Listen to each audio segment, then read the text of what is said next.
It's not really a scooter, and by the same token it's not really a motorcycle, and its adventure styling tends to confuse people, makes it hard for them to put it into a pigeonhole, which is probably why I like it.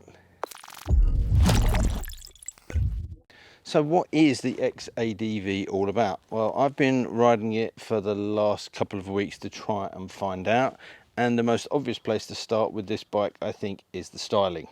The comparison with Honda's adventure bikes is an obvious one, but it is quite a purposeful looking machine. But you do get a surprise if you look at it face on and then move around to the side. It's not what you would expect at all. I guess it's kind of an SUV maxi scooter. But its drivetrain is different too. It uses the same 745cc motor from the NC750, and that's mated with the excellent DCT gearbox, so it rides very differently to a CVT driven scooter. This single overhead cam parallel twin motor does hustle the bike along quite nicely. In actual fact, I've surprised a few other road users that have assumed that it's just a slow ponderous scooter.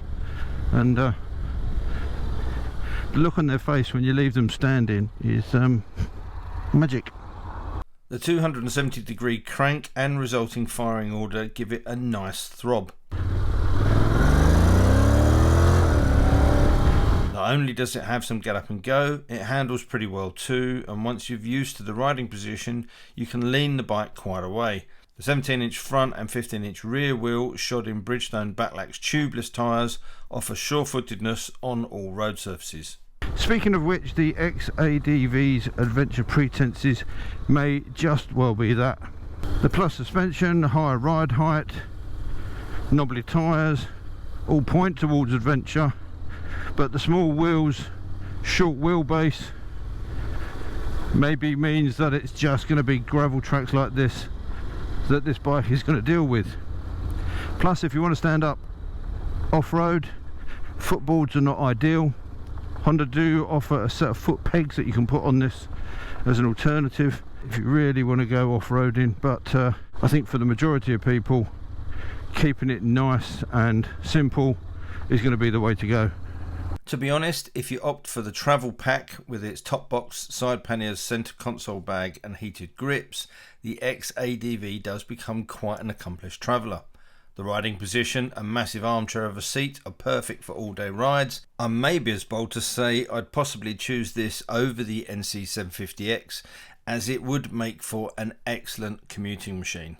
It's nice and easy to manoeuvre for bumbling around town, but with this bigger motor, if you want to commute longer distances, then you have no problem doing that at all. If I wanted to ride in 50 miles from where I live into London, this would happily do that along the M11 and still be as practical buzzing around the city. But despite its small wheels, because of the long wheelbase, you can get a wiggle on through the twisties, and it's a hell of a lot of fun, I have to say.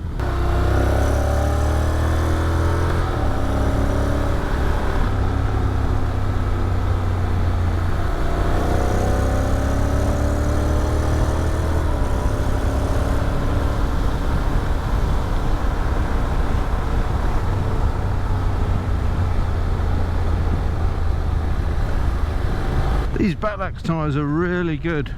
I have ridden this in the wet and very confidence inspiring. On dry tarmac they're good, and they're pretty good on the gravel as well. I think they're a really good all-round tyre. They work particularly well on here. And you don't really notice that you've got that much smaller wheels on it either, to be honest.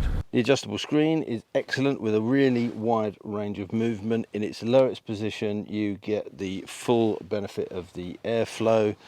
With a quick pull of the lever and a twist, you get it into its highest position, and that gives you maximum wind and weather protection. It's not very easy to do it going along. You kind of can, but the fact you have to pull it and twist the lever, you are better off stopping to move that up and down. Much safer. With the screen down, I can feel the wind kind of hitting me here in the chest. I don't know if you're picking it up on the microphone, which is good for getting airflow in and around your body, but I'm not feeling any buffeting. So I've got the screen up now, and it provides excellent coverage. Actually, I'm sitting in a really nice steel pocket of where, I don't know whether you can pick it up on the mic at all, but it's instantly much quieter. No buffeting on the helmet.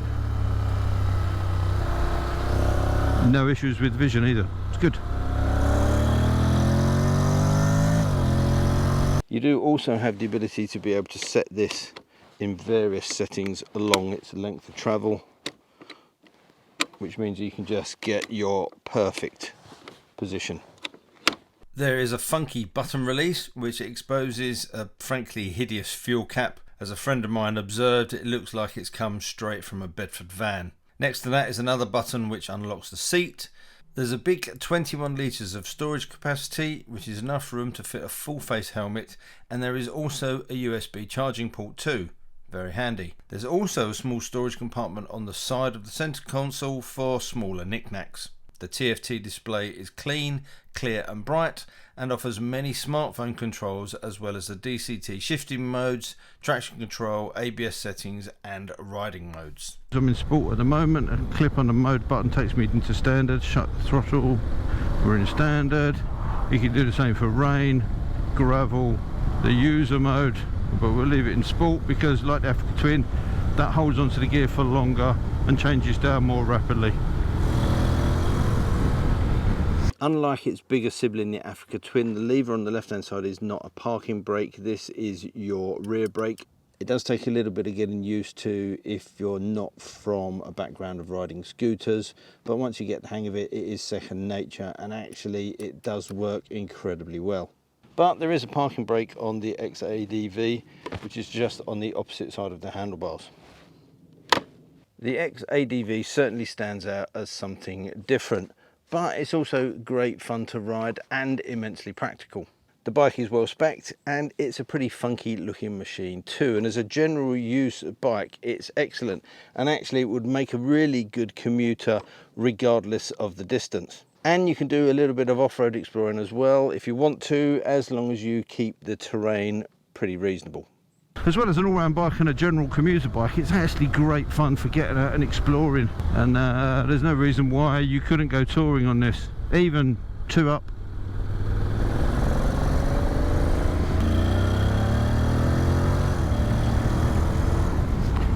That's the end of my fun for a while. If I'm going to offer some balance on this review, then there are some downsides, one of which is this is quite a heavy machine at 236 kilograms. It's physically quite a big bike if you're a smaller rider. Having said that, it carries the centre of gravity very low. The fuel tank is underneath the base of the body here, and actually it's also pretty easy to get it up onto its centre stand, which comes as standard. The 2021 Honda X-ADV will set you back £10,949.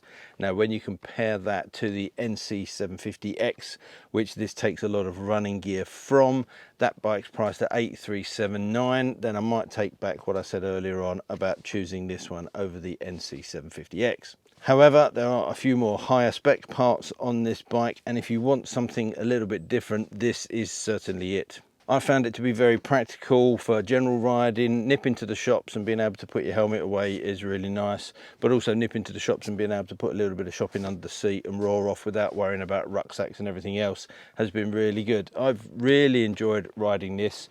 It is a bit strange, it's very hard to pigeonhole, which is probably why I like it, but if you fancy a bit of this, then get along to your local Honda dealer and give one a test ride.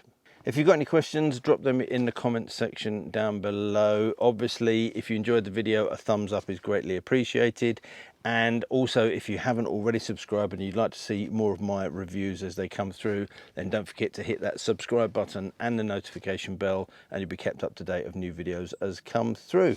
So that's all there is to it. Until the next time, thanks for watching, take care, ride safe, and I'll see you soon.